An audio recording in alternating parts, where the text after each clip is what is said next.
Welcome to today's edition of the Rush 24/7 podcast. Man, oh man, what a weekend.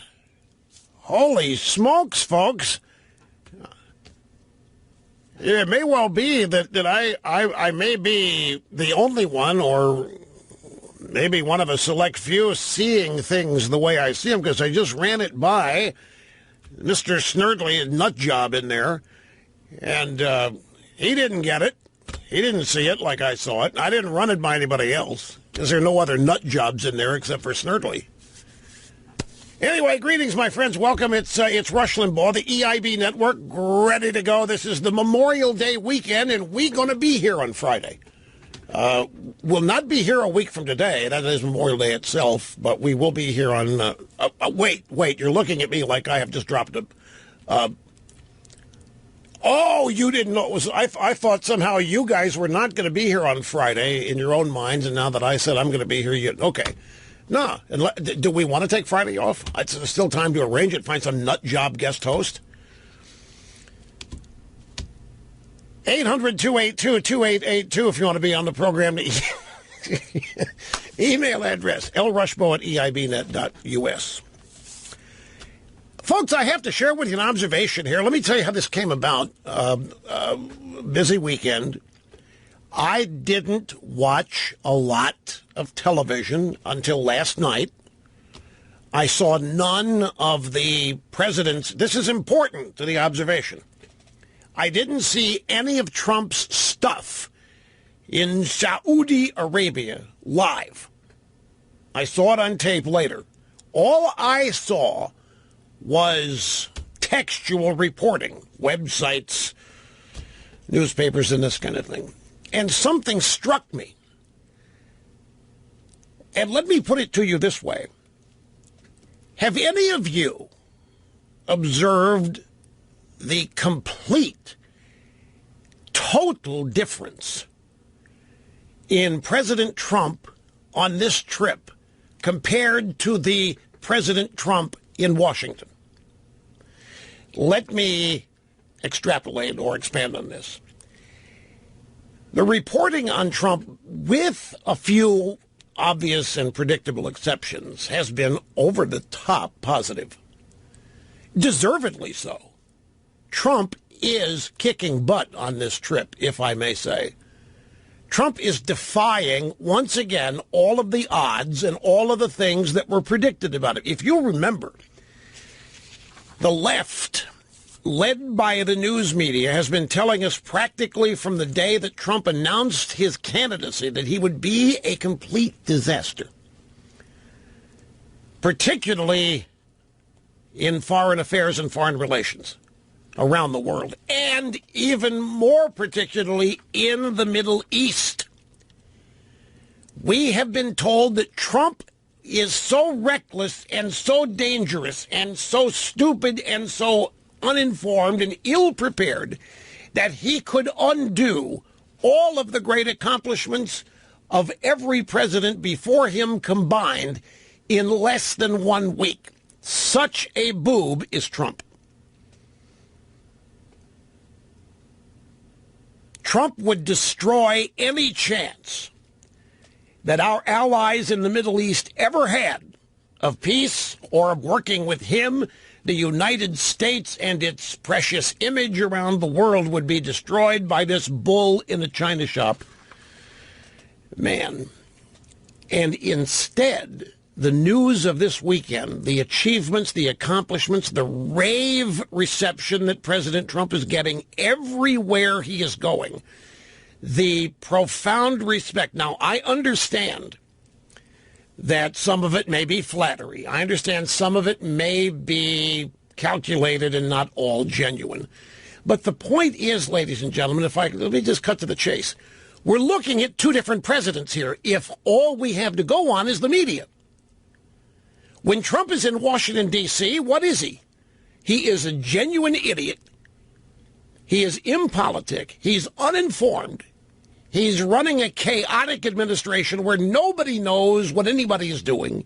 Whenever they do anything, it's disastrous. Trump is cruising down the road to impeachment. And yet, on this trip, Trump is being hailed as great and accomplished and appreciated as any previous president has been. Maybe a couple of exceptions on specific items. Now, how can that be? How can the Donald Trump of Washington be such an insufferable boob? So incompetent, so incapable, so impolitic, so brusque, so boorish, so politically incorrect, and yet when he leaves the United States and heads to a foreign country, he becomes the epitome of greatness. He becomes the epitome of restraint. He becomes the epitome of discipline. How can this be? Well, I can give you one really good answer. The Donald Trump of Washington doesn't exist.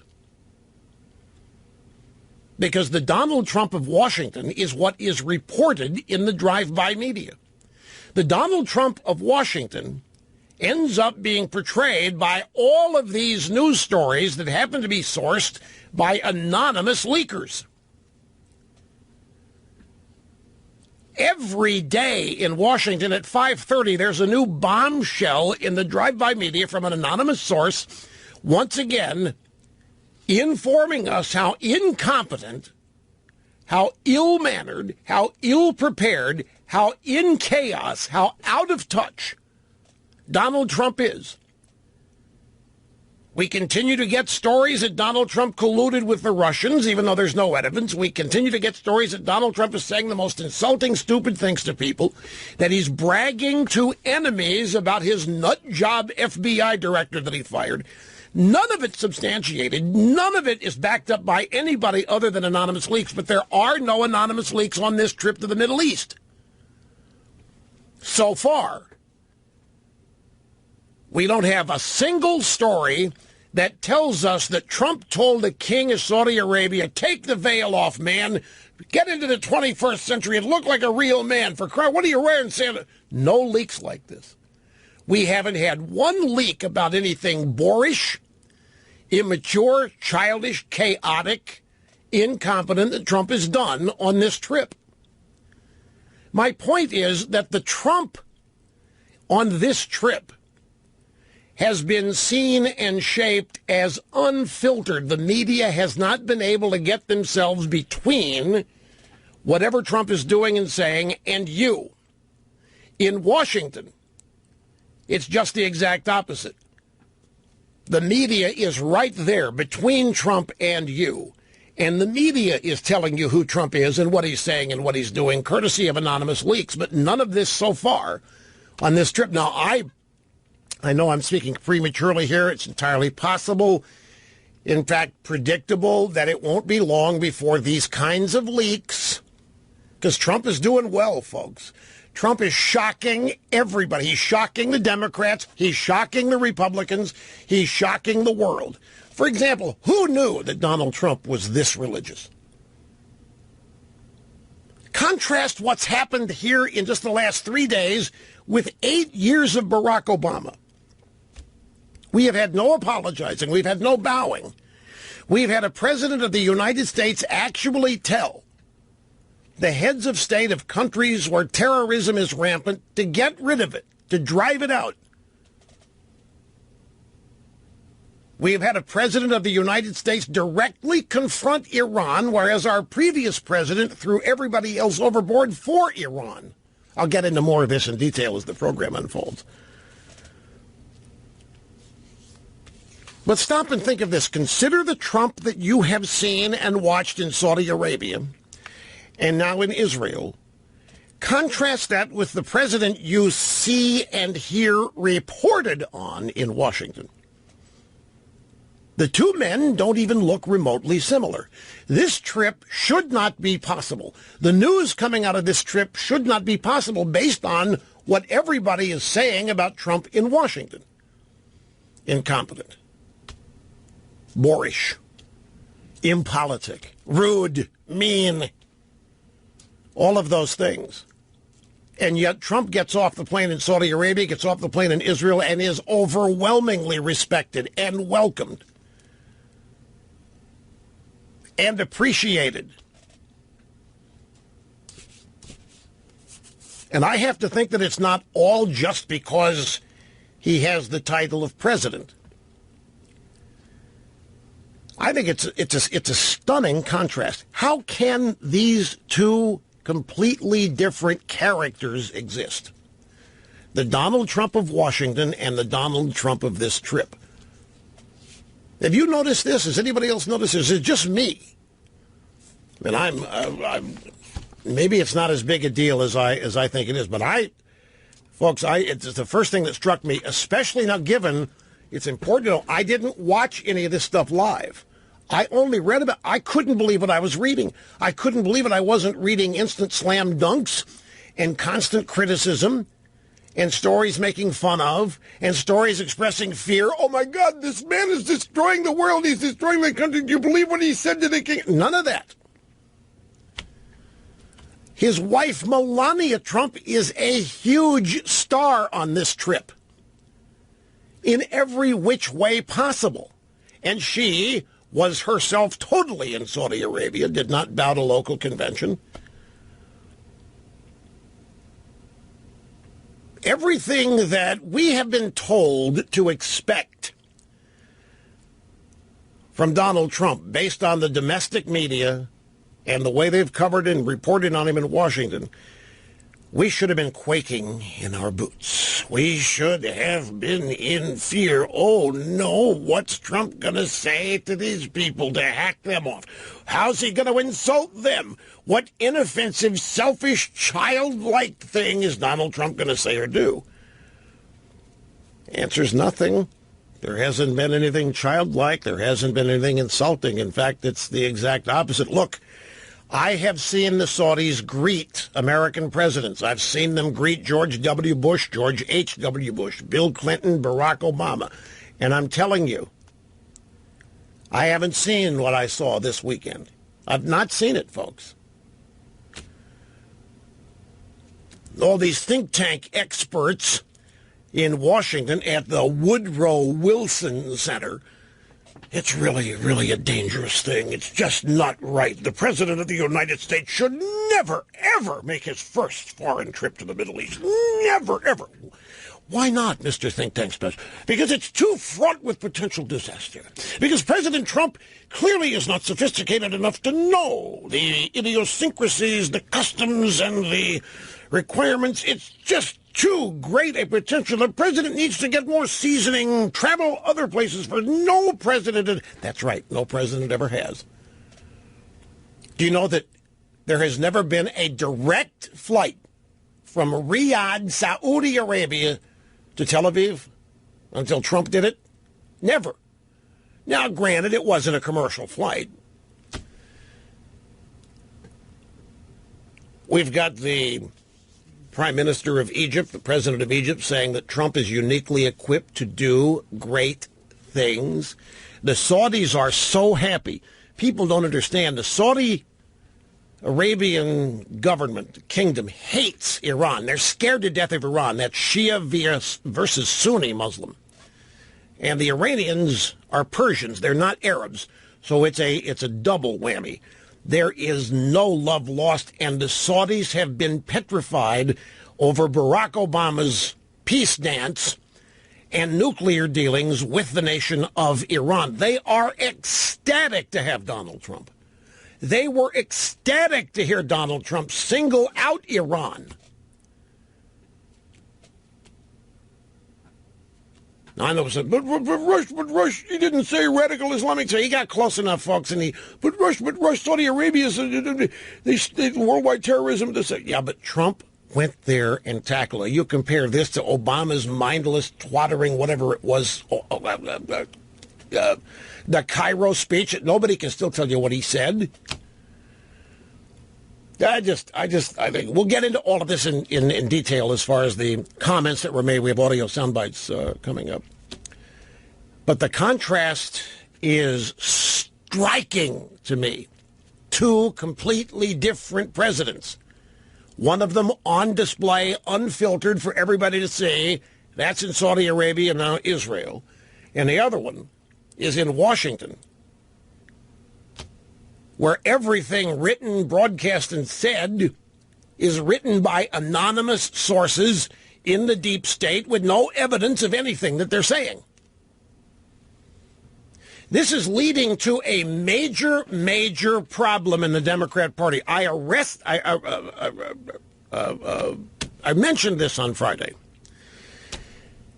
You know, there's stories out there that the Democrats are starting to slowly walk back the idea that Trump's going to be impeached. Do you know why that is? It's because there isn't any evidence and there isn't any crime that Trump has committed that anybody has been able to find, and they won't find one. But the Democrat Party and the media, primarily the media, has created a genuine insane asylum that is the Democrat base. The Democrat base believes that Trump colluded with the Russians. The Democrat base believes that the Russians stole the election from Hillary. They believe it because that's what they've been told solidly for 9 months. They believe it. They have been driven insane. The media, irresponsibly carrying this narrative, has created a very volatile and dangerous situation because at some point, it is going to be revealed that there isn't anything. And what are these lunatics going to do? They are, just as they expected Hillary to win in a landslide because their media told them that, and the media told them that their polls were showing it, and the media lied to them about this, that, and the other. They lied to them about how Trump was going to be negatively affected by all the things he was saying. They're being lied to each and every day, and those lies become more intense. They enlarge, they get bigger, and they become more frequent. And the left lunatic base, which includes these judges, how about these judges who issued stays on Trump's travel order because he hates Muslims? How does that wash with this weekend? Anyway, I'm just getting warmed up here, folks. Have to take a break. We'll be back. Yeah, no, I'll tell you something else. Hang on a minute. Stupid screensaver's on again. There's a list of about 5 things in this studio if I could fix. I'd stop the show and do it. They're distracting. It is true, ladies and gentlemen, drive-by media is not spending a lot of time covering the Trump trip. The cameras are on. And if you know where to go, you can watch the speeches. But you're not seeing a lot of this at CNN. You're not seeing a lot of this at PMSNBC.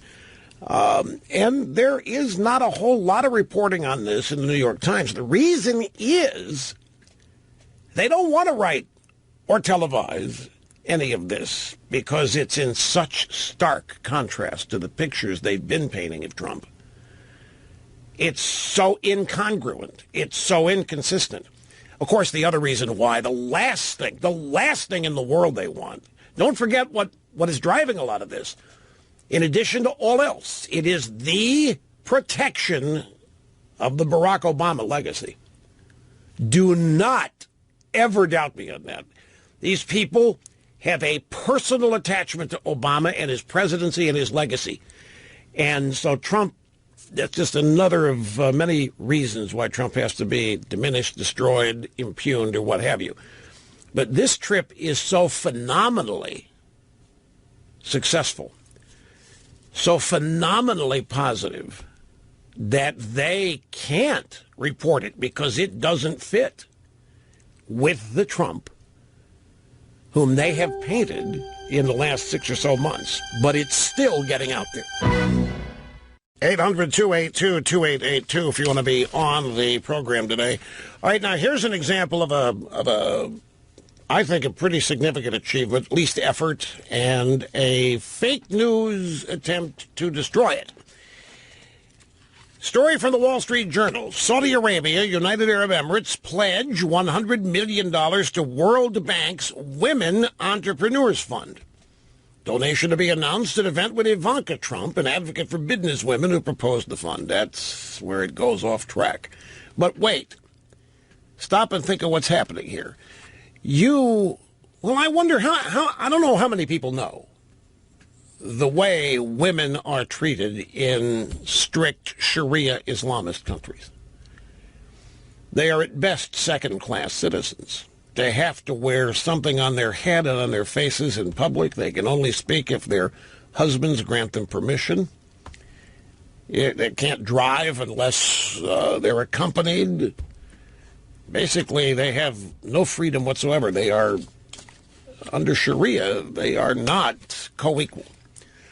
And yet here is Donald Trump taking that issue, subject of equal rights, particularly for women, to a part of the world which you would think would not only reject it, but would warn him not to even go there. If you want a good trip with us, if you want to have this trip into being okay, you don't even go to the way we run our country, our affairs, our culture. You stay with that's not what happened.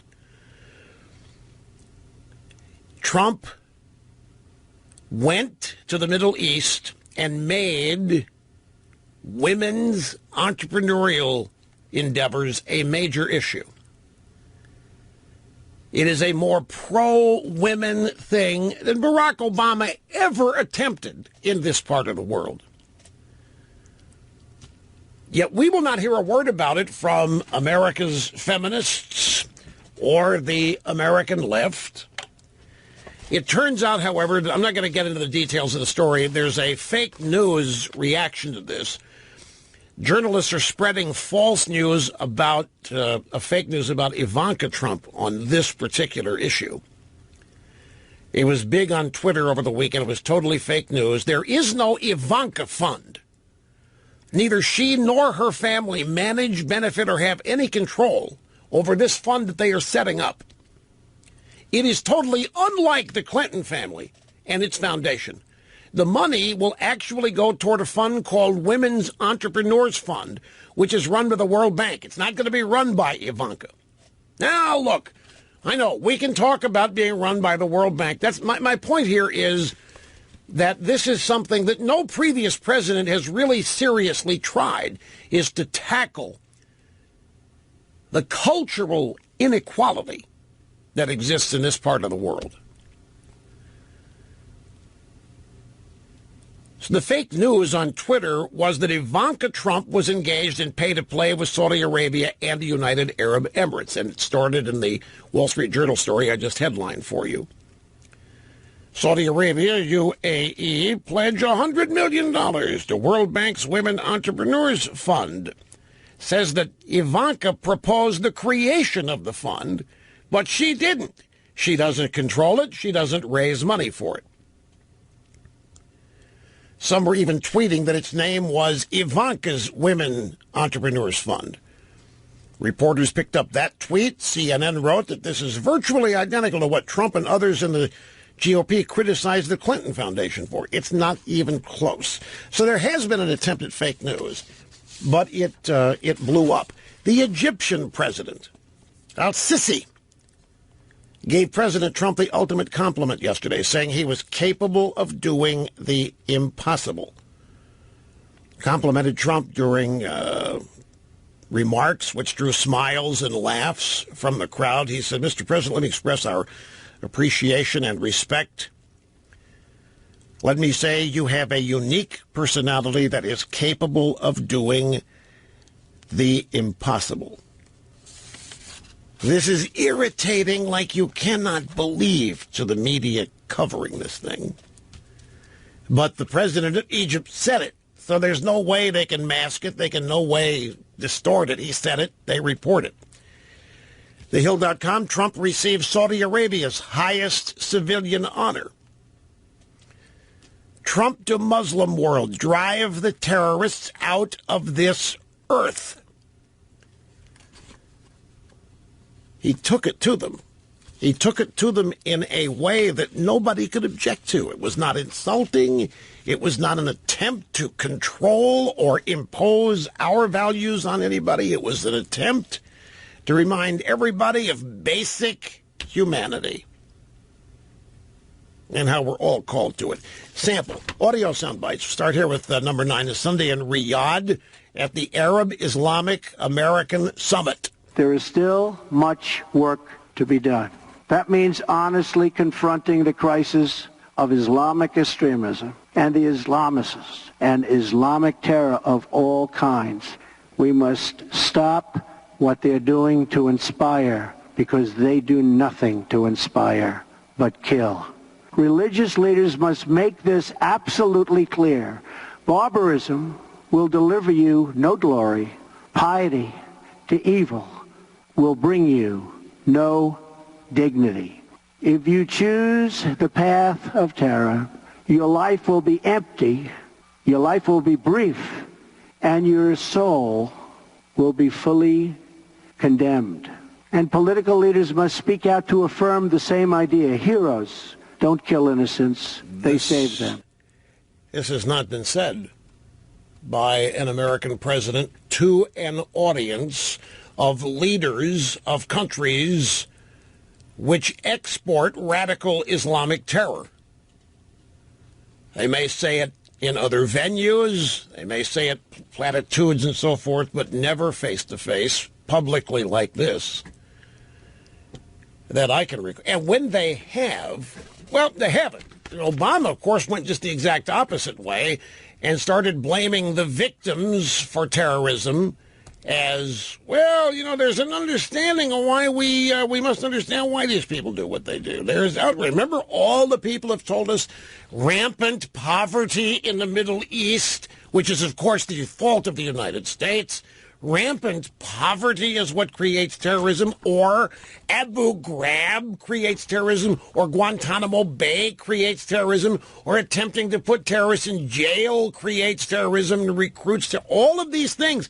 Barack Obama never took it to him. Barack Obama never pointed and said, this is the problem, this is where it starts. And Obama never, I don't know of anybody who challenged the basic precept that all of this terrorism is martyrdom, that it leads to salvation in paradise. Trump told him the exact opposite. And he told the clerics and the imams to stop it. Here's the next bite. Same speech, Arab Islamic American Summit in Riyadh on Sunday. The nations of the Middle East will have to decide what kind of future they want for themselves, for their country, and frankly, for their families and for their children. It's a choice between two futures, and it is a choice America cannot make for you. A better future is only possible if your nations drive out the terrorists and drive out the extremists. Drive them out. Drive them out of your places of worship. Drive them out of your communities. Drive them out of your holy land. And drive them out of this earth. And do not wait for American power to do it. You must take the lead. One more soundbite, same speech. America is a sovereign nation, and our first priority is always the safety and security of our citizens. We are not here to lecture. We are not here to tell other people how to live, what to do, who to be, or how to worship.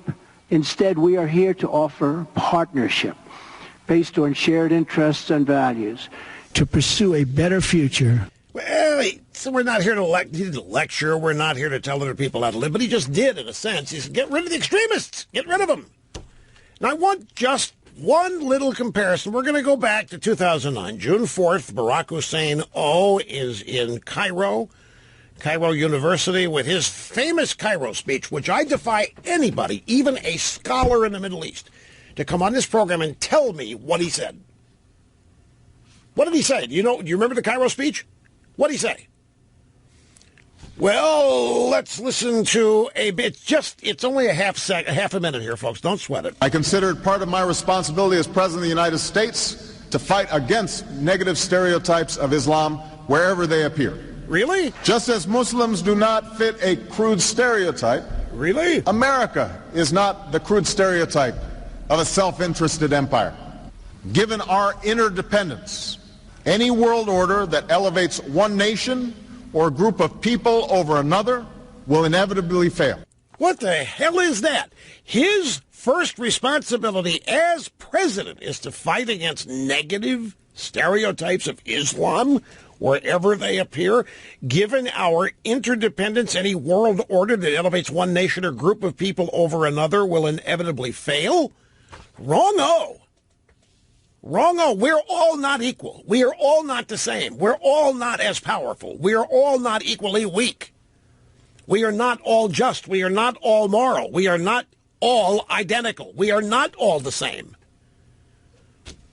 And the only way in Obama, in his world, the only way every nation and everybody else can be the same is if you take the people at the top and rip them apart.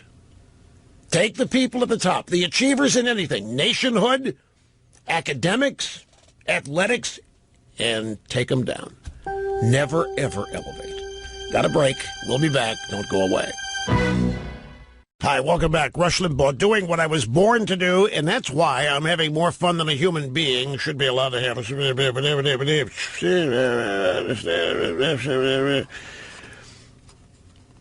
Grab soundbite number 14. So Trump over the weekend, trust me on this, don't doubt me, the Trump administration is going to do everything it can to deny the Iranians nuclear weapons. They're going to do everything they can, even though the Obama administration struck a deal that leads to that very thing. The Saudis, if you don't know, are arch enemies with the Iranians. It's Sunni versus Shia Islam, number one. Number two, the Iranians are not Arabs per se, they're Persians. Both nations have extremist sects. In Saudi Arabia, it's Wahhabism. In Iranian, it's just Iran, it's just flat out uber terrorism, state-sponsored all over the world. So, Saudi Arabia has radical imams that engage in this as well. And the Saudi royal family runs the grand mosques at Mecca and so forth. So their hands are not clean and so forth. This is an example of you need to make friends with nations that are not perfect and do not necessarily reflect every value you have. And it all is based on exigent circumstances at a particular place and time. Obama, of course, chose Iran.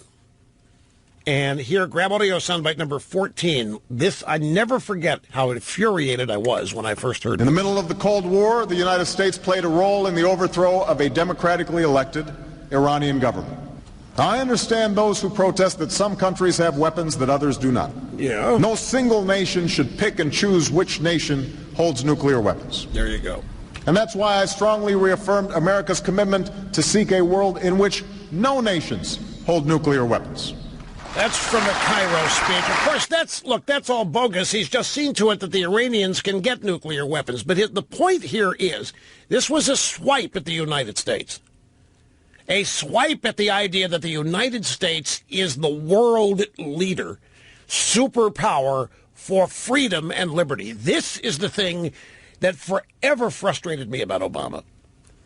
Not recognizing American exceptionalism. We are the beacon of freedom and liberty. If we don't stand for it, it isn't going to survive anywhere else because it's never existed in the world like it does here. That's American exceptionalism. The world has never known the freedom and liberty it did until the United States, some 230 years ago. And if that light is extinguished, then it's over for the rest of the world as well. There's nowhere else. We must do this in order to protect our own liberty and freedom. This has been a tenet of American foreign policy from the beginning, the recognition of liberty and freedom as essential to the human condition as created by God. And here's Obama saying, no nation gets to decide what other nations do. That's what world leadership is.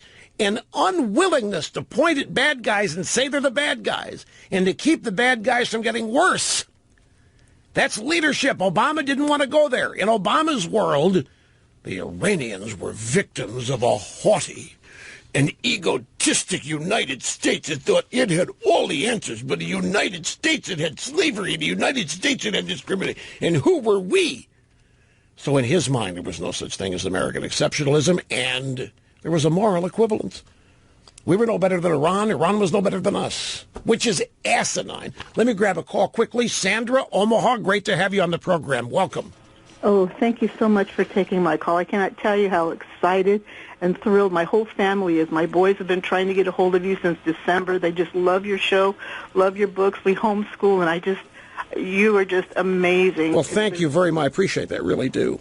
Now, what caught my attention this morning was when you were talking about not being able to see, and I'm sorry, I'm trying not to be emotional because this really does get to me, is that, I watched every bit of live stream that I possibly could on this trip that the president is on right now, and I am so amazed at how respected and revered they're treating him, and I thought to myself, why are not our American people giving him that same respect and honor that this man is just doing so much for our country? And it was just, I sat there all week and I thought, what is wrong with this picture? And I thought, then it just hit me. I thought, you know what? He's completely removed himself from that toxic environment in Washington, and there's no leaks this weekend. There you go. And when you said what you said, I thought that's exactly what I was thinking, and I thought, thank you so much. Thank you so very much for I can't tell you, Sylvia. I've got to interrupt. Sandra, I'm sorry. I've had a number of people tell me, same observation you've had, how amazing it is that Donald Trump's being respected more in that part of the world than by even members of his own party, much less the Democrats. But all of Washington. Yes, we will talk about this. Thank you so much, Sandra. I have to go, but we'll be back.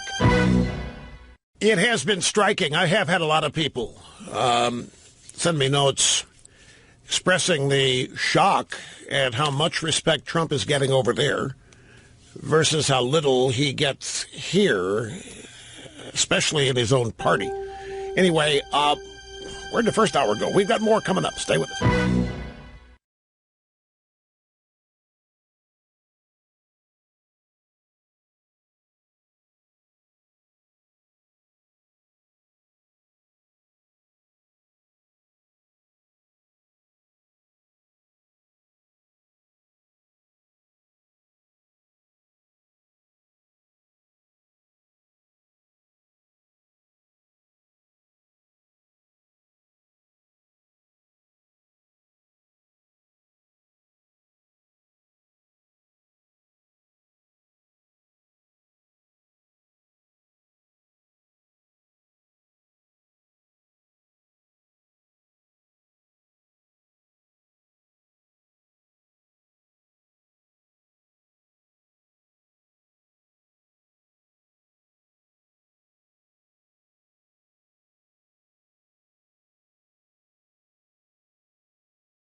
Once again, and routinely meeting and surpassing all audience expectations every day, it's Rush Limbaugh, your guiding light.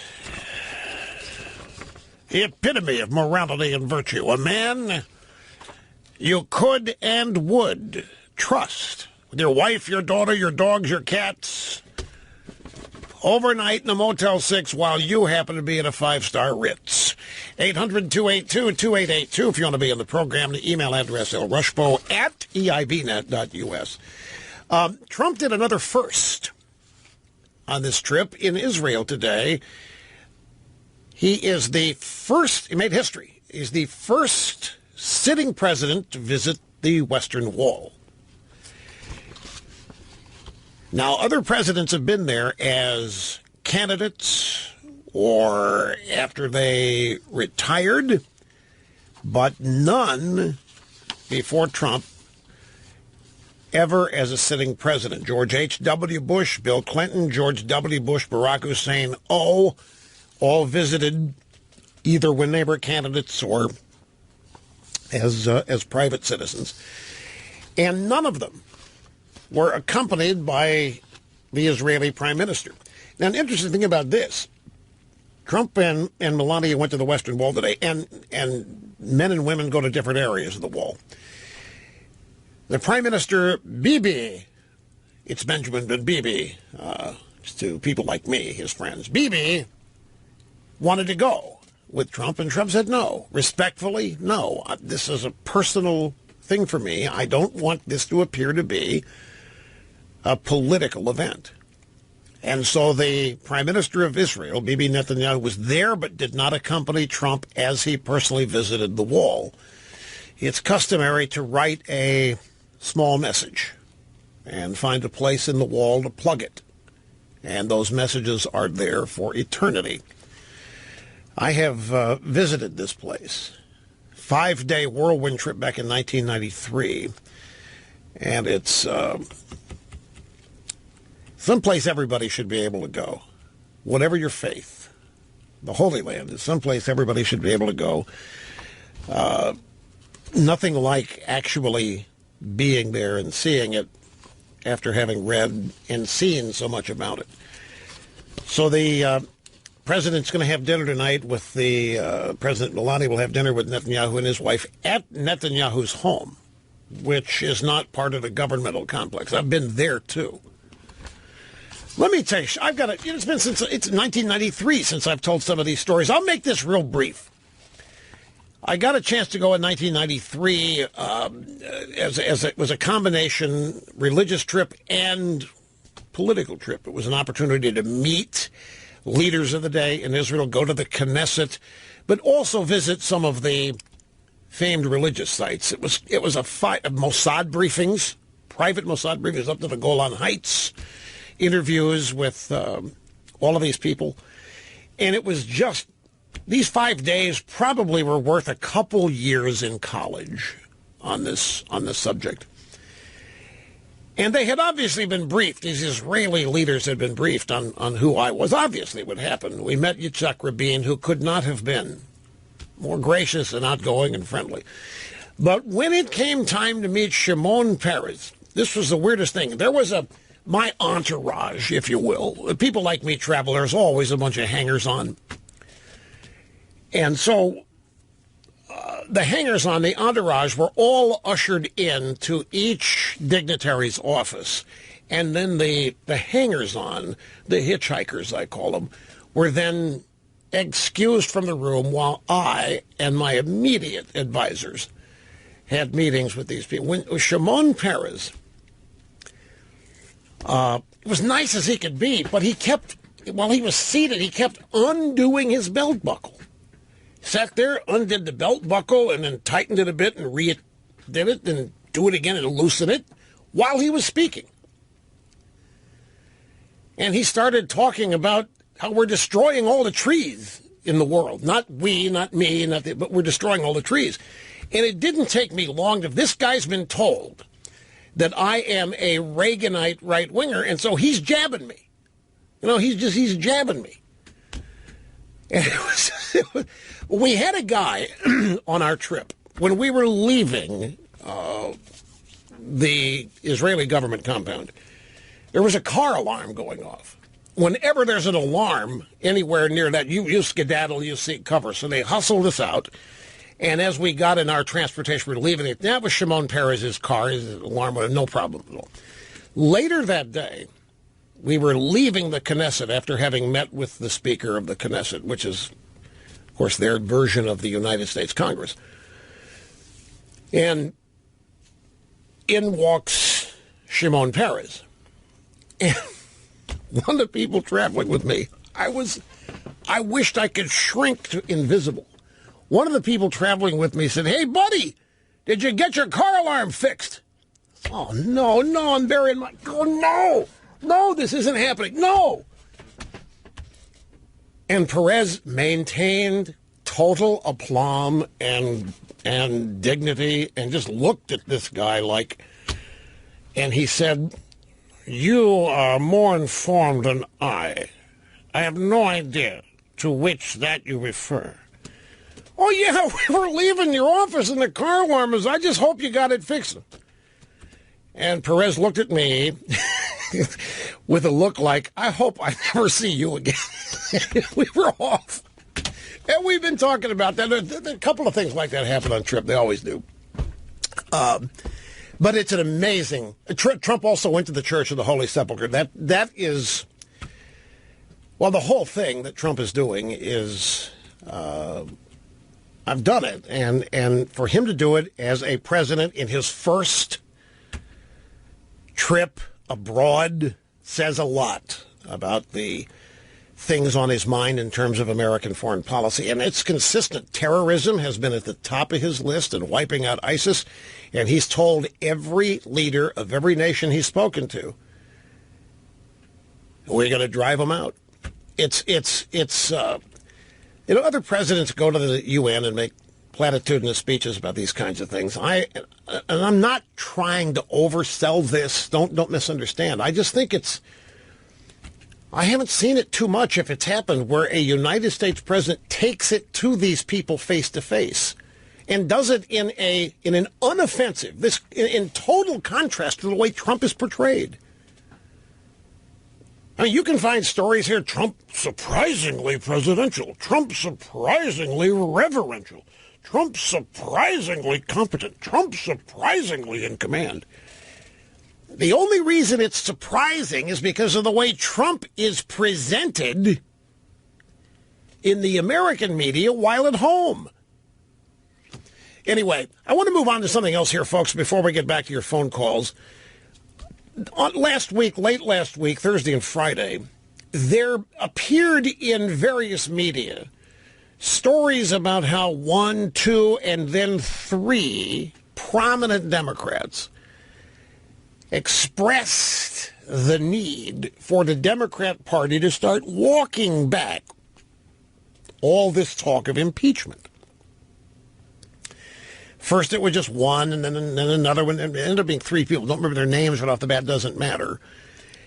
And it caught my attention, obviously. Why walk back this notion of impeachment? And there were 2 reasons.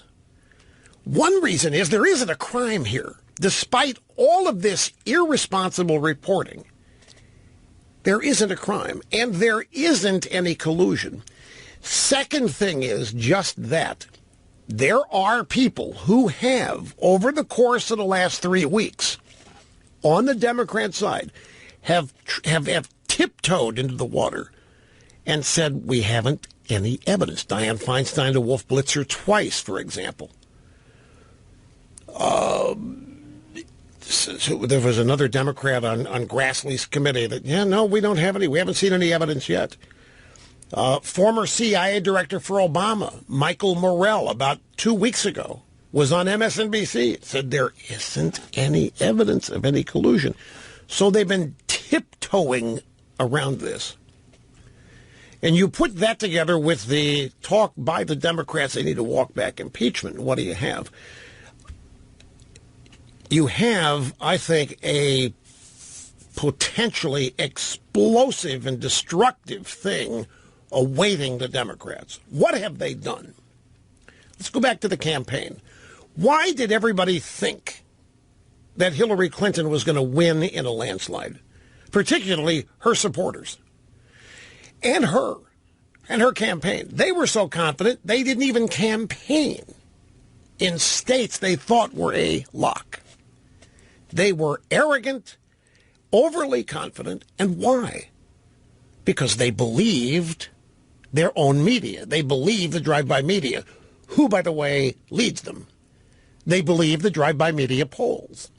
They believed all of the stories about Trump and his boorishness, and they believed that the American people were repulsed by it and were rejecting it. And they ignored 20,000, 25,000 at Trump rallies as insignificant, inconsequential. Crowd size doesn't matter at all in politics. And they weren't just lied to for a couple of weeks. They were lied to for the entire campaign. Even during the Podesta email meltdown, even during the WikiLeaks, even during all of this, they were repeatedly assured. They were guaranteed. Nate Silver's out there saying, oh, yeah, 85, 90% chance Hillary wins. They believed it, lock, stock, and barrel. They thought it was a slam dunk. They were lied to. Their own media set them up. Their own media lied to them. Their own media told stories they hoped would end up being true. They reported things that were not true that they hoped people would believe about Trump. They assured their own supporters that there was no way Trump could win. This was going to be an historic landslide and a great victory for the Democrats. The first woman ever to crack the glass ceiling in politics and head all the way into the Oval Office to be Hillary Rodham Clinton, even though Mrs. Clinton has shown no evidence of such electoral prominence and victory, other than her Senate seat in New York, which Democrats don't lose in New York. But then the unexpected happened, the inexplicable, the impossible, and Donald Trump did win. And in the Electoral College, it was handily won. So what happened next? 24 hours later, a narrative was recreated. And that narrative was that the Russians colluded with Trump to steal the election from Hillary, that the Russians hacked our elections, that the Russians stole the election. The election was commandeered by Trump working with Putin. The Democrat Party picked up the story and ran with it. The drive-by media picked up the story and ran with it, all during the transition, to the point that everybody in the Democrat Party in the country to this day really believes that there was collusion. They really believe that Trump stole the election working with Hillary. They have been convinced because they've been lied to. They believe it. It is not their ideology leading them to this belief. It is not their desire. They've been told. Their media, everywhere, New York Times, Washington Post, CNN, NBC, ABC, CBS, MSNBC, the Los Angeles Times, multiple times a day, since November the 10th, have been telling the people of this country the election was stolen. It was corrupted by Trump and the Russians. During the transition, additional sources were added from the deep state, anonymous sources, intelligence community sources, who said that the evidence they were looking at, they weren't looking at evidence. There were reports, there were leaks, there were suspicions. By the time we get to the present day, how many anonymous sources since last November alone must there have been pushing this lie? The New York Times reports, or maybe it's the Washington Post, one of the two, 30 different anonymous sources on this one story, one newspaper. This lie has been told over and over again. It has been buttressed. It has been supplanted. It has been expanded. There are more anonymous sources. There are additional sources now from overseas. We had that fake dossier That was treated as real by the drive-by media. My point is, the Democrat Party and the media have lied for now 9 consecutive months. And don't forget the involvement of the FBI director. The FBI director, who was originally hated, is now loved and adored because it is just known he's got evidence. Oh, yeah. And what's her name? Sally Yates. She had evidence. She was going to blow it up. She didn't have any evidence. Comey's the next. He's got the evidence. He's going to blow Trump out of the water. He doesn't have the evidence. Comey's already said there isn't any evidence. Clapper has said there isn't any evidence. A bunch of Democrats have tiptoed in. We don't have any evidence. They've always said yet. So there are some literally dangerously imbalanced leftists who are already protesting and causing threats and riots at town halls. The FCC director has people peering into his windows trying to get an idea of the layout of his home. This is Ajit Pai. The Democrat Party, the American media, has literally created an insane asylum that has no walls. And the people in this insane asylum, who are genuinely, truly unbalanced, have been made this way by having been fed a diet of raw hatred for the last 9 months. Now, of course, they've been fed this raw hatred for decades, but in the intense specifics of this election and the collusion with the Russians, they have been fed lies and distortions and rumors as fact.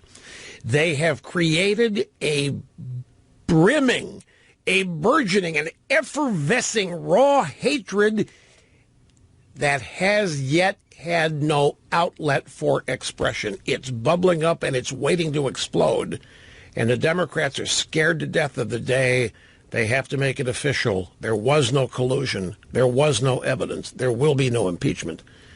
That's why they're trying to walk back impeachment, because they're scared to death of what they've created. They can't control it. It is an uncorralled monster of genuine, insane lunatics that is the Democrat base.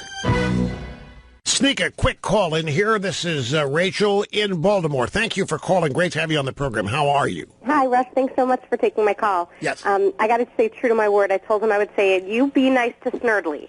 I heard that comment at the beginning. You be nice. What? Oh, you mean the nut job? Yeah, right. Okay. Thank you. I'm properly... You want me to spank myself? That's okay. Okay. I'm not into violence. I also wanted to just thank you because you guys sent my kids the most amazing Rush Revere package a while back, and they loved it, and it was awesome. Thank you. I've always, kind of listened. I listen to you, and I'm a reformed liberal, and so I used to, I listened to NPR and the other things. I used to like some of the human interest stories and so forth, and I did my best to recognize the indoctrination when it was, when they were forcing it down.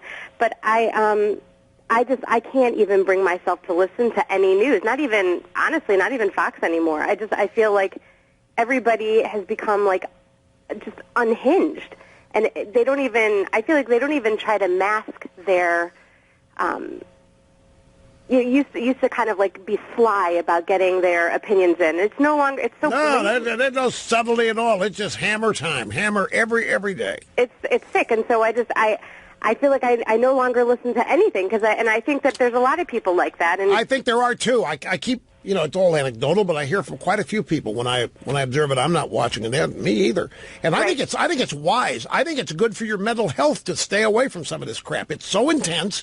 It's never ending. It's always there, and they're always trying to add to it. I think you're wise to ignore most of it. It's painful to listen to it. It's also just depressing just to feel like this guy can't get a fair shot. Anyways. And then my last point I just was going to say is that I think that the best thing personally for Trump to do at this point is just to keep on plugging away at accomplishing his agenda. Exactly right. That's my recipe too. Joint press conference between President Trump and Bibi Netanyahu just concluded. Let me summarize this for you. It's a completely different Netanyahu than the Netanyahu we saw with Barack Obama. I'll tell you what I remember about it was either the first or second trip to the White House by Netanyahu. Obama was rude. He was offensive. And some would even say mean-spirited. I don't know how many of you remember this. And I think this was the second trip. Doesn't matter which one. I just think it was the second trip. Obama and Netanyahu and their various aides are working on something. I don't know what it was. Doesn't matter.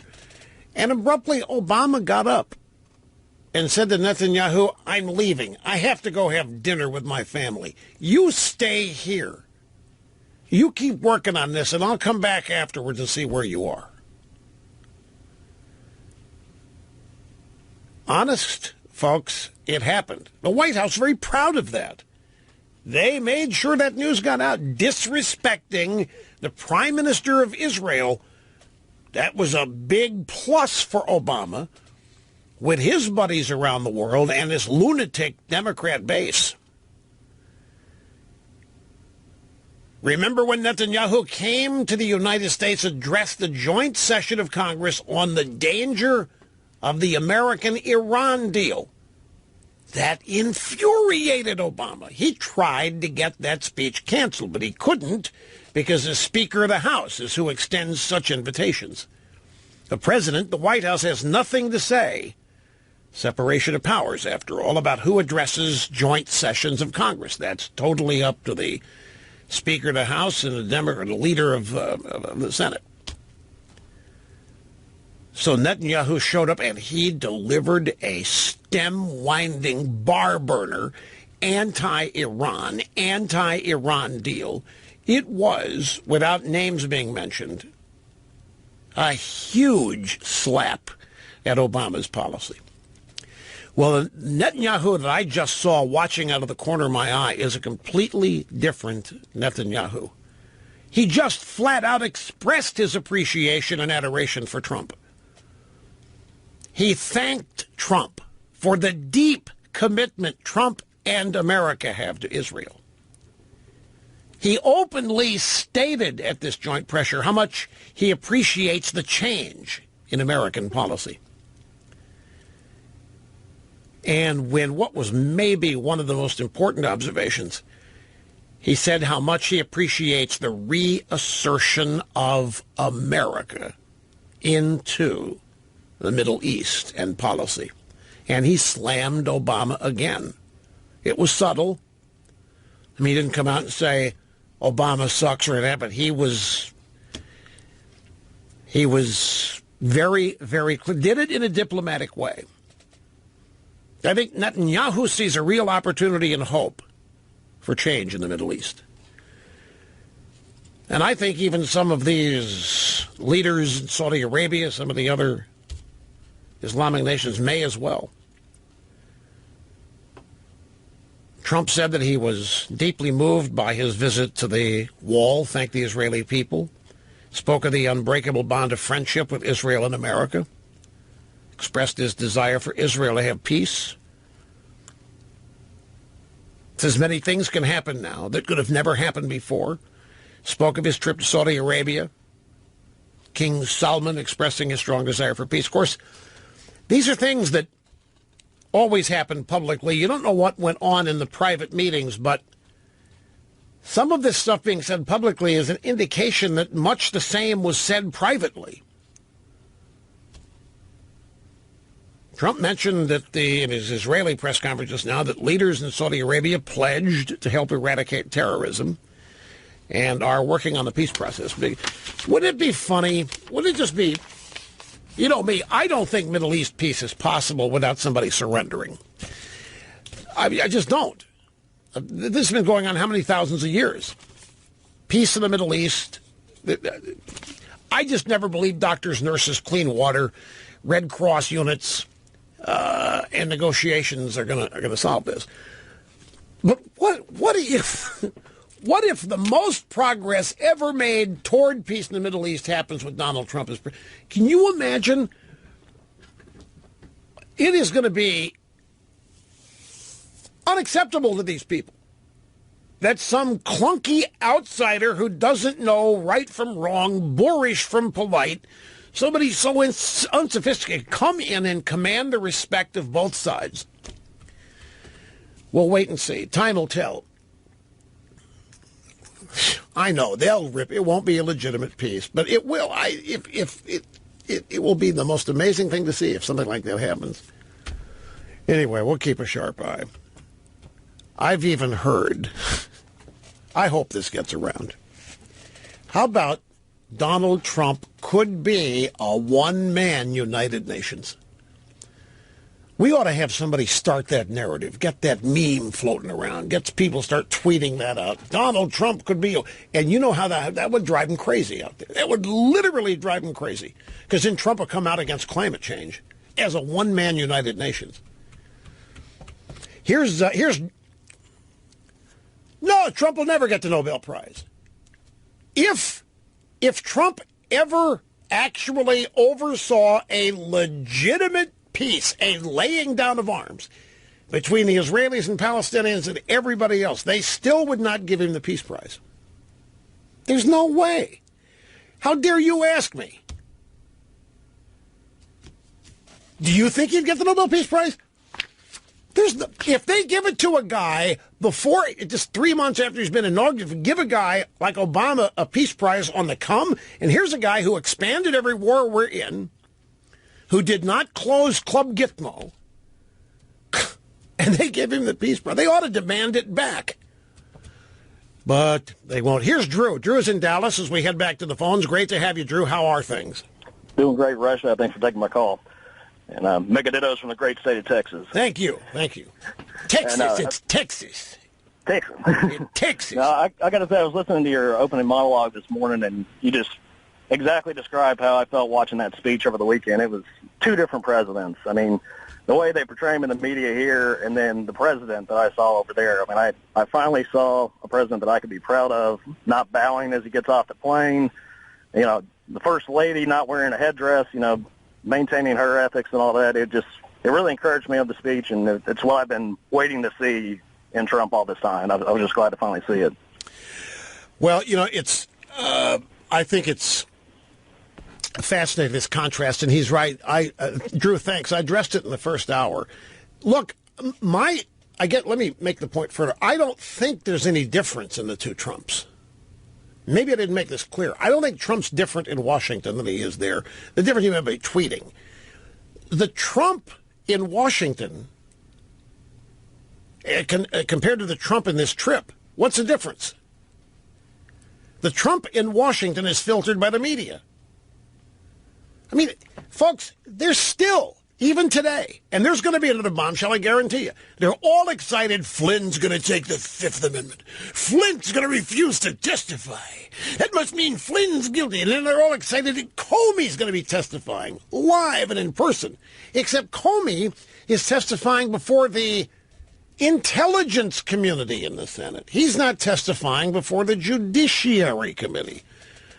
You might be saying, well, so what? What's the difference? Well, if he's testifying before the Judiciary Committee, it could be he's testifying about an actual crime. But if he's testifying before the intelligence community, that's a whole different purview there. But that doesn't matter. They're still excited. Comey's coming. So we've got Flynn. Obviously, Flynn not testifying. It means Trump's guilty. Trump did it. And Comey's coming up, and Comey's going to drop the hammer. Comey's going to unload on everything he knows. Comey is going to single-handedly get Trump impeached this week. They can't wait. They're all beside themselves. They've got more leaks. Bannon and Priebus left. Saudi Arabia came back to the United States. The media says that's because they did something to make Trump mad. They're soon to be fired. Both laid off. It's got to happen. Too much chaos. Administration says no, they were scheduled to come back after the big meetings that were in Riyadh. Nothing to see here. But the domestic reporting of Trump has not changed. Today, got it here in the stacks of stuff. All these horrible things, all rooted around this lie that Trump and the Russians colluded. They're not dropping it, not letting it go. But since Trump isn't in Washington, Trump's over there. He's making totally unrelated news that flies in the face of the narratives here. The narratives today and last week do not compute with the Trump that we've seen on this trip. My point is, Trump is Trump. He's the same guy wherever he is. But the reporting on him on this trip is nowhere near like the reporting on Trump when he's in Washington. There aren't any leaks. For example, we haven't yet seen a story quoting unnamed sources in the Saudi government saying that the king was profoundly embarrassed when Trump asked if there was a McDonald's nearby.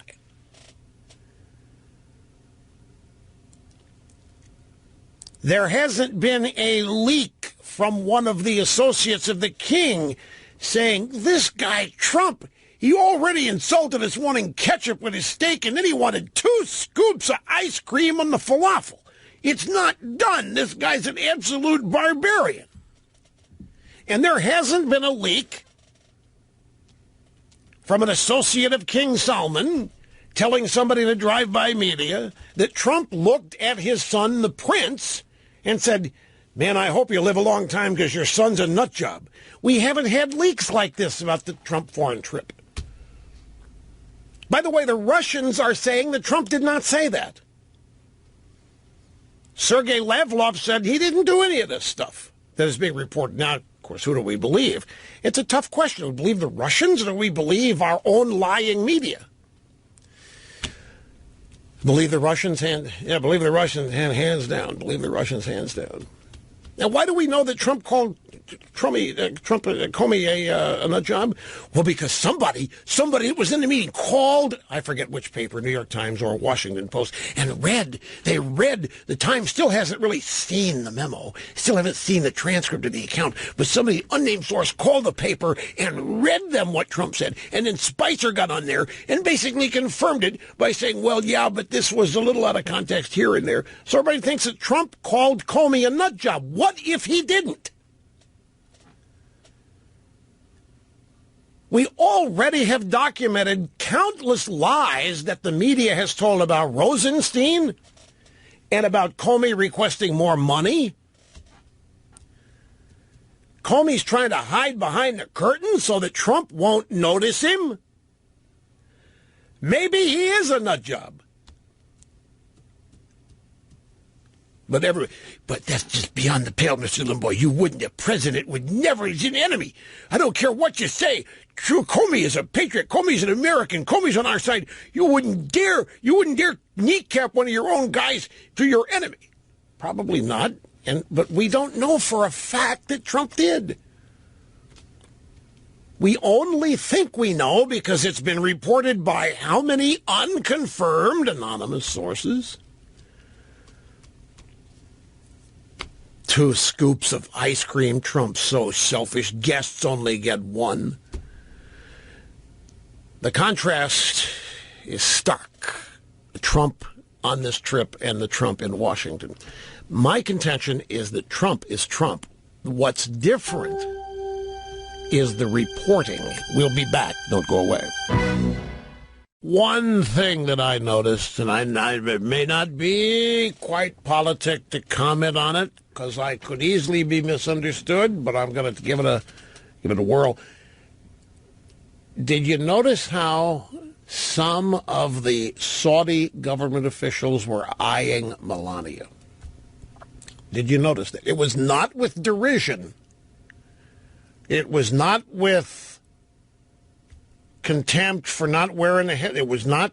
It was the exact opposite. They were mesmerized. Because practically all of them were looking up. Which is its own fantasy thing, depending on the guy. Christy in Minneapolis, welcome to the EIB network. How you doing? I'm doing great. How about you, Rush? Fine and dandy. Glad you called. Yes, I just wanted to say I'm a long-time listener for 25 years, and I have a Rush baby in the car driving, and we're just coming back from the Notre Dame graduation, and I just wanted to make a point that I haven't heard on the media about the student walkout. There was about 75 kids that walked out, but when they walked out, No parents walked out, and the parents that were in the stadium all booed the students, which was interesting. I'm sure half of them didn't vote for Trump, but they did boo the students. It was very loud, and they all stood to welcome Pence, which I thought was a great showing for Pence. So, Christy, your daughter graduated Notre Dame, and she's a Rush baby. Did I have that right? No, she's not. She's not. My youngest is going to be a sophomore at Notre Dame. Oh, freshman this year. He's the Rush baby. Oh, okay. Rush baby. Oh, yes. but a Rush baby is at present at Notre Dame studying. Yes, and he's going to all the Republican, like Ben Shapiro came there and Charles Murray, so he's going to see all those speakers. And he always credits you because he listened to you when he was tiny, when he was a baby. Well, that's cool. I appreciate that. About the Notre Dame thing, correct me if I'm wrong. You said you were there. There were about 3,083 is the number I read, almost 3,100 students. And you said 75 walked out, right? Right, yeah. They become the news story. 75 walked out, turned their back, and walk out. They were booed, were they not? They absolutely were booed by all the parents, and none of the parents walked out. Right. Now, the news has made it look like all of everybody was opposed to Pence and embarrassed Pence and shut Pence down, and they were very much opposed to the rigid indoctrination that Pence was telling them in their committee. None of it true. None of it true. Except there were some protests, but they were tiny. 75 people out of 3,083. Right, and they walked out. They just walked out. They didn't do anything. Of course, the Secret Service would have taken care of them really quickly, but it wasn't. They just turned and walked out. It wasn't even they didn't even stop. It wasn't like they turned their back. They Frankly, just walked out. Christy, I'm glad you go. Frankly, I tell you, if they could only come up with 75 people out of 3,100 and so forth, that's not a success, folks, as far as the left is concerned. That's a failure. Fastest 3 hours in media. It is Memorial Day week. And we're already through the first 2 hours of the program today. One more coming up. So happy to have all of you here today, as always. We'll be back here before you know it.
All right, we're back. It's great to have you here, my friends. Rush Limbaugh, a brand new week of broadcast excellence.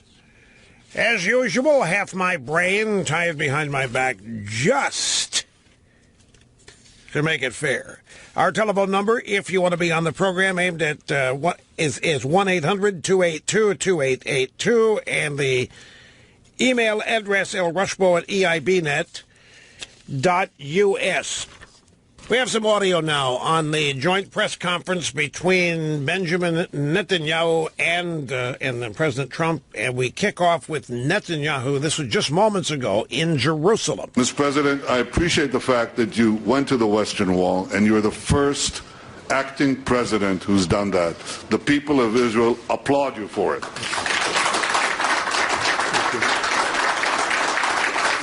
What a nut job. What a nut job. Doesn't Trump know that active presidents are not supposed to do that? If active presidents were supposed to do that, doesn't everybody know Obama would have done it? Anyway, here's more from... No, folks, I run the risk here. I was being totally facetious there. I was imagining what the media would say about... Because this can't stand. We're not supposed to have people praising Trump. Even Netanyahu, it's not supposed to happen. The Saudis are not supposed to like Trump. The Egyptians, nobody is supposed to like Trump. And when they do and they express it, circle the wagons time for the drive-bys. Here's more Bibi. For the first time in many years, and Mr. President, for the first time in my lifetime, I see a real hope for change. The Arab leaders who you met yesterday could help change the atmosphere, and they could help create the conditions for a realistic peace. These are all great signs on your historic visit. It's a visit that I think has echoed down the ages, because the great Abraham Lincoln is reported to have said that there was no city on earth he so much desired to see as Jerusalem. Well, Mr. President Donald, there's no city on earth where you are more welcome than right here with us in Jerusalem. That may actually be true. As far as it goes. Trump's turn to reply. I was deeply moved by my visit today to the Western Wall. Words fail to capture the experience. It will leave an impression on me forever. We want Israel to have peace. But we are more than friends. We are great allies. We have so many opportunities in front of us. But we must seize them together. We must take advantage of the situation, and there are many, many things that can happen now that would never have been able to happen before, and we understand that very well. And the final Trump soundbite from that presser. I thank the Prime Minister for his commitment to pursuing the peace process. He's working very hard at it. It's not easy. I've heard it's one of the toughest deals of all, but I have a feeling that we're going to get there eventually, I hope. I'm certain we will have very productive discussions, and we're going to have very productive discussions, in my opinion, with the leaders of other nations also. And I feel strongly about that, because there's a lot of love out there, and people from all nations, even nations that you would be surprised to hear, they want to stop the killing. They've had enough. America stands ready to assist in every way we can. It's just such a stark contrast to what we had with Barack Obama. Without commenting pro, con either way, just the stark contrast. The upbeat optimism for one thing. The pro-America aspect, the pro-America Israeli relationship. It's 180 degrees different, and I think for the good. I also, folks, we have a lot of sound bites here to support the theme here that the Democrats are getting worried to death over all this talk of impeachment or trying to walk it back. And again, not to overstress this, but I think it's crucially important. I'll give you another example. Listen, just a second here. Just to reiterate, the media, which runs the left now, not just in this country but around the world, the media has lied to the Democrats via their polling and via their reporting. They've lied repeatedly over who was going to win the election, and when the election didn't go the way they said it was going to go, they're now lying about the election being stolen by Trump and the Russians. And they have compounded the lie, and they have ostensibly supplied evidence when there isn't any. And they have created a tremendous number of genuinely enraged, seriously unbalanced mentally people that make up the Democrat voter base who are convinced. They're expecting Trump to be impeached. They're expecting the Democrats and the media to destroy Trump. They're expecting that with every witness that's called, Sally Yates was going to drop the bombshell. She was going to have the... Do you remember when the media was even shocked that Yates really had nothing to add to anything? And I remember when I saw it, I said, why wouldn't they know? She's got nothing.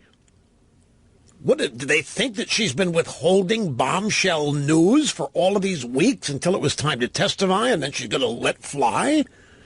I mean, the media was genuinely seemed saddened that she didn't have anything. And I'm asking myself, how can they not know? She's on their team. She's got warriors. She is a warrior. There's got to be somebody that can convey from her to the media. Everybody else, hey, gang, there's nothing here. Trump hasn't committed a crime. We don't have any evidence. But she went up there, and they were fully expecting the bombshell. They're expecting Comey to unveil every bit of evidence he's collected in his investigation. They're expecting Trump to go down this week. They were expecting Trump to go down last week. They're expecting Trump to go down next week. They're expecting somebody's going to come along here and drop the bomb of evidence because they've been told it's there. But the Democrats know there's no evidence. They know they've been lying to their people. The media knows it.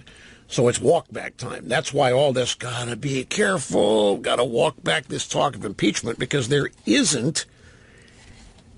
not a crime that has been committed.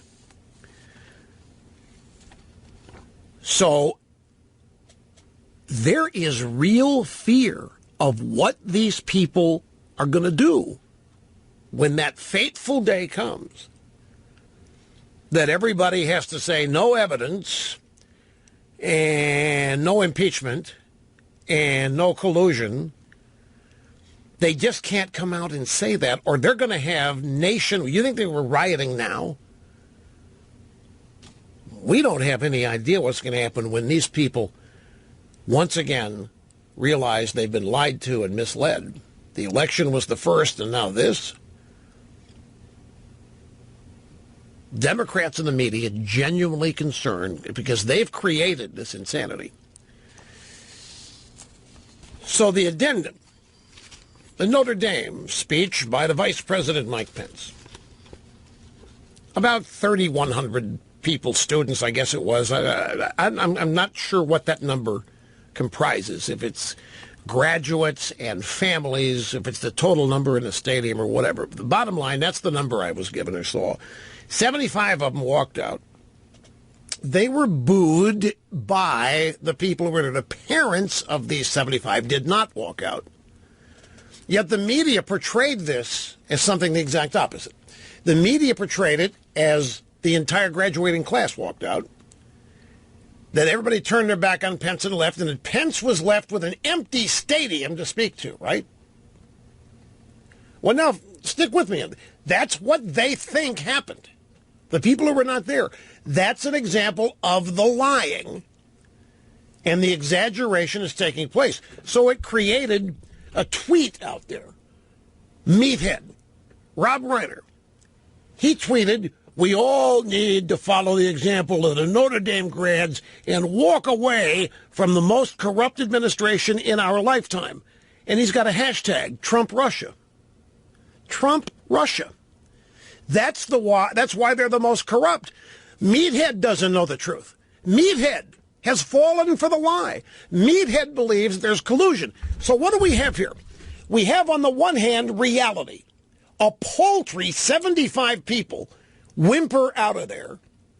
No, their parents didn't go. The speech went on. It was not interrupted. It was not deterred. The vast majority of people stayed. All the parents stayed.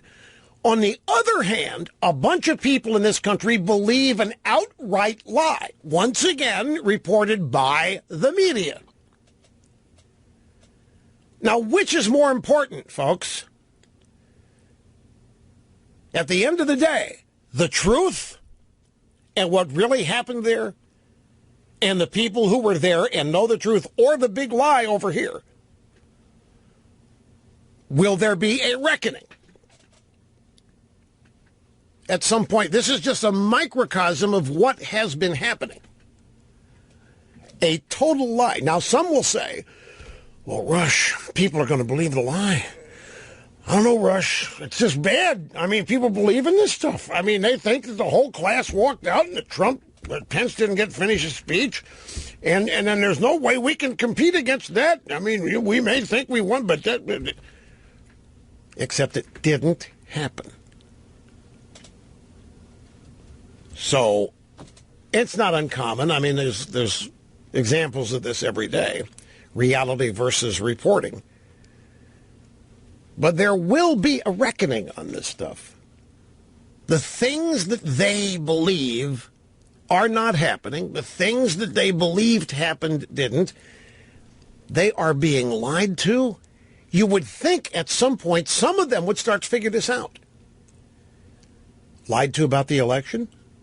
Lied to about 2010, 2012, to the 14 midterms. Lied to about the presidential race. But they don't do that, do they? They don't think they're being lied to. They think things are being stolen from them or things are corrupt or what have you. But it's dangerous because the entire Democrat base, which includes New York City, these judges, look at these judges that put the stay on Trump's 2 executive orders limiting travel. Why'd they do it? Well, it's not because the executive order is unconstitutional, because both of them are. Both of them, Trump is the executive branch. Trump can fire Mueller if he wants to. Trump can fire the independent counsel. Trump can fire anybody. Trump is the executive branch. And these investigations are all going to happen under the purview of the executive branch. He has total power. He doesn't have some of the power. He doesn't have a little bit of the power. The president has all of the power of the executive branch, every ounce of it. Scalia has so stated in a Supreme Court, was actually a dissent in a ruling on the executive council law, which not everybody has agreed that Scalia was right. Because there can be the president does have a little bit of power, some power. It's not that he shares it with the attorney general, and the judiciary doesn't get some of his power. He doesn't get some of theirs. The executive branch doesn't get some of the legislative branch's power. His is exclusive to him, the executive branch. He runs it, the president, not just Trump, it's the president. He can fire an independent counsel or an FBI director any day, any time he wants for no reason. He does not have to give anybody a reason. But that's a sidecar. Go back to these judges. The judges did not rule on Trump's executive orders and the merits of the law. You know what they did? They said, well, we remember Trump during the campaign said he wanted to ban all Muslims from America. That means Trump is a bigot. That means Trump is a pervert. That means Trump is anti-religious. That means Trump is a pig. He's a horrible person. And we said, never heard of judges concocting rulings on statements candidates made during a campaign. Okay, now how does what those clowns believe? Those judges are also part of the insane left, a product of lies and misinformation for who knows how many years now. The lies and misinformation about Republicans, about conservatives that these people believe. And these are among the cream of the crop. These are judicial scholars, essentially. These judges, they are not rabble. They are elites, and they believe this stuff. They believe lies. How do their rulings about Trump's statements on the campaign hating Muslims, how does that square with these past 2 days? Trump hates Muslims? Trump wants to ban all Muslims. Trump is a bigot. Trump, how does this square? It doesn't. On the one hand, we have reality over. On the other, we have liberalism. We have the left. And there isn't any common ground here. And I'm just telling you, if Trump sticks to his guns, the day of reckoning is going to come for them, not for him. If he sticks to his guns. Because there's an entire majority of this country who is with Trump, but are not insane. They are not lunatics. They have not been lied to. And they, to date, have not abandoned Trump. Things built on false foundations, don't care what they are, the foundation crumbles. A flood, an earthquake, too much weight. And I'm telling you, everything the left is building on its foundation is flimsy because the foundation is nothing but lies and distortions. It's like Ronaldus Magnus believed that the Soviet Union would eventually implode on the weight of its own immorality.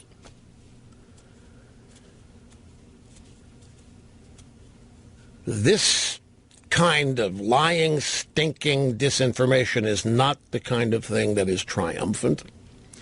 It's destroying these people. It's eating them alive. Raw hatred and rage. Literally eating them alive. You'll see. Stick with this long enough, and they're going to subsume themselves. I have to take a brief timeout. Don't go away. We'll be back. Let me squeeze a phone call in, folks. We head back to the big show. Cleveland, Ohio. Lisa, it's great to have you. How are you doing? I'm doing great. I can't believe after 25 years I finally got through. Listen to this, all these people, 25 years. Honored. This is fabulous. I love you so much. I really do. Thank great. you. Well, I love you, and I love everything you do to keep me sane, because listening to the mainstream media will literally set my hair on fire. But I'm confused about something, and I know that you'll be able to enlighten me. I'm confused about the whole Russian collusion stuff. First of all, even if it happened, what's the big deal? What's the crime? I thought that was called opposition research. When NBC released the Billy Bush tape, and wasn't that to affect the election? Wasn't that the whole point of releasing that and releasing what supposedly happened in exactly some right. hotel room? The release was designed to take out the Trumpster. Right. So I don't understand. Even if somebody on the Trump campaign said something, it was what's his face that used password as his password. I mean, all they did was expose the truth, and it is not as if they wait. Who are you talking about here? Password exposed what truth? Exposed the truth about what was in the Democratic emails about what they were trying to. That. Now wait a second. Wait, that a whole new avenue on that has opened up now. Oh, well, but I just that does not involve the Russians. Oh, okay. But let's stick with it as to the relation. Let's say it was the Russians, which it wasn't. We know that it wasn't. Podesta was victimized by a phishing attack. Right. It is how that information got to WikiLeaks. The Democrats want you to believe that the Russians were the source for all of the Podesta emails, giving that stuff to the editors at WikiLeaks. WikiLeaks has denied it, and there are other people who have alternative theories about how it happened. But there isn't... I know what you're getting at. Okay, even if the Russians did that, isn't that just like opposition research? I mean, if the Democrat stuff ended up at WikiLeaks, I mean, why is that probably a crime, you're asking? Which is an interesting question. Look, hang on here. Lisa, I've got a break here at the bottom, but we will continue this when we get back.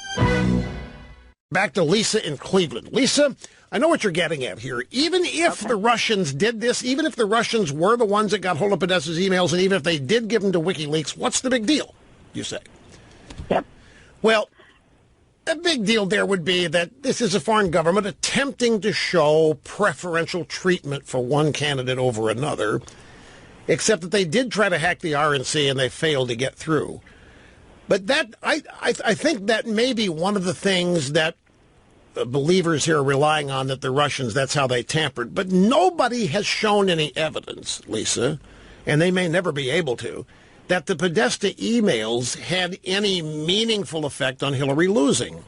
Right. There's really no way to quantify that. What is the actual crime that someone's being accused of? That's what I don't get. Like, what is the crime that they're accusing Trump of? None. There isn't a crime. I don't understand it. Well, because it's a public smear. It is a right. The broad-based allegation is collusion, and since Russia is an enemy, they want to be able to say it's treasonous and thus impeachable. Mm-hmm. Okay. Well, I'm really worried, though, about some of these other broadcasters. I sometimes, for fun, watch CNN in the morning, and that Chris Cuomo, I think he's going to need medical assistance at some point. Well, he is so rabid and he's so hysterical that I realize he's trying to get his brother elected to president at some point, but it's really, I almost feel sorry for him. Yeah, he's gotten so bad. Yeah, he's the Fredo, of the Cuomo family. Mm-hmm. Well, it's pretty funny. Well, he's the guy that takes the grandkids out fishing and never returns. Chris Cuomo actually said two things that are just literally stupid last week. One, he said, to mention there is no evidence is sabotage of the investigation. Anybody going on CNN claiming, hey, wait a minute, you people have no evidence of any collusion. He says that is sabotaging the investigation. The second thing he said was that if you're going to say there's no proof of any allegation, you have to prove it. He said, you need to show proof that there's no proof. Now, Lisa, that is not possible. You can't prove two negatives, much less one. Right. And it is not the principle on which the American judicial system is built. The accused do not have to prove anything. The accusers have to prove it. So if the media thinks there's been collusion, it's up to them to prove it. There isn't any proof. There isn't any crime. That's why they're walking back impeachment. But the new avenue here, folks, back here, up here, second printer because as a new avenue. Are you aware, ladies and gentlemen, named Seth Rich? Seth Rich worked at DNC. Seth Rich, don't fail me now, dates, last fall, October 10th, November, he was murdered, DNC worker. The police said it was a botched robbery. He still had his wallet, his car keys, lottery tickets, whatever else. Others are claiming that he was murdered because he was the leak from the DNC to WikiLeaks. And this story is now starting to get legs. That Seth Rich was murdered. It was a contract hire killing because he was leaking to WikiLeaks. He was the one. May have been a Bernie supporter, and the only colluding and rigging here, folks, is the Democrat primary election. The DNC rigged it against. Do you know that there's a class action lawsuit against the DNC over this now? There is a massive lawsuit against the DNC by Bernie supporters for him getting shafted. Seth Rich claims to have been, or they are people claiming, Kim.com, the noted hacker, has now come forward and said he was working with Seth Rich to get the documents to WikiLeaks. That link is at the Drudge Report today. Kim.com, a renowned, world-famous computer hacker. Loved and adored by high-tech people for a host of reasons. In fact, I didn't even know this, because I don't tweet, I don't go to... Well, we have a Twitter account. We use it to promote RushLimbaugh.com on our Facebook page. But in terms of, tweeting, the place is a refuse for human debris, if you ask me. Twitter is. It's so much. Folks, I'm going to tell you something. I would bet you, wild guess here, that over half of the traffic on Twitter is not real people. It's botnets. It's fake accounts. I know they exist. We've tracked them down. We've identified them as they relate to us. Attacks on us. I think a lot of social media is fake, is not real people. It's made to look like real people, and it's dominated by the left.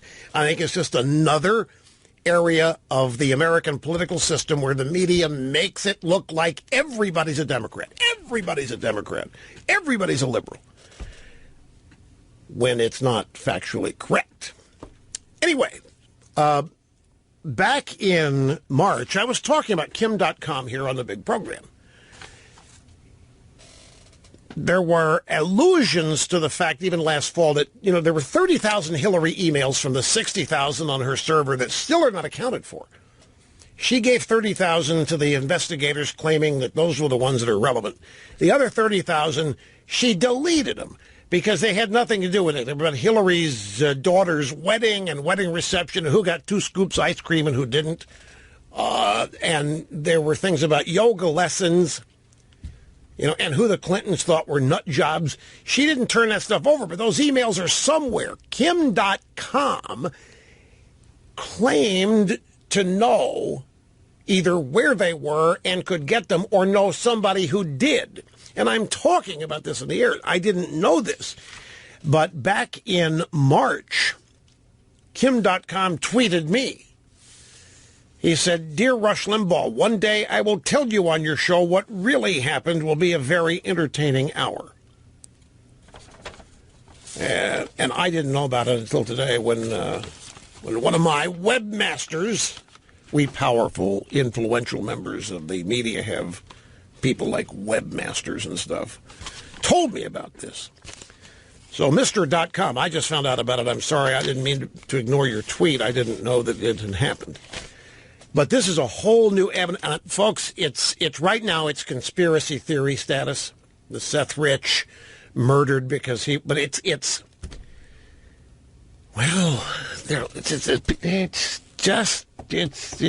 go away. It just won't go away. That's about as much we can say right now. I have some audio sound bites here on all these Democrats walking back impeachment. I didn't get to them. Maybe save them tomorrow. And a whole stack here on the Democrat Party cracking up, primarily in California, but everywhere. The state California Democratic leader's a guy named John Burton, and he led a charge at a Democrat Party convention after the F-bomb with the middle finger extended. F Donald Trump! You got thousands of people standing for F Donald Trump with their middle fingers extended. Something about the F-bomb and other obscenities is becoming standard, ordinary, everyday operating fare for today's Democrats. Here we have John Podesta calling the Comey firing laughable. He's continuing to blame Comey for the Clinton election loss, but still mad that Comey got fired. He's losing his mind about what happened. And he's out there claiming he was a victim of a Russian hack, and he wasn't. Tom Perez, who heads the Democrat National Committee, was heckled when he spoke to California Democrats because he wasn't obscene enough. He wasn't ludicrous left-wing extreme enough. And this guy is setting records for extremism. This is the same place where the California Democratic Party chairman telling protesters, "Shut the F up," when he was speaking.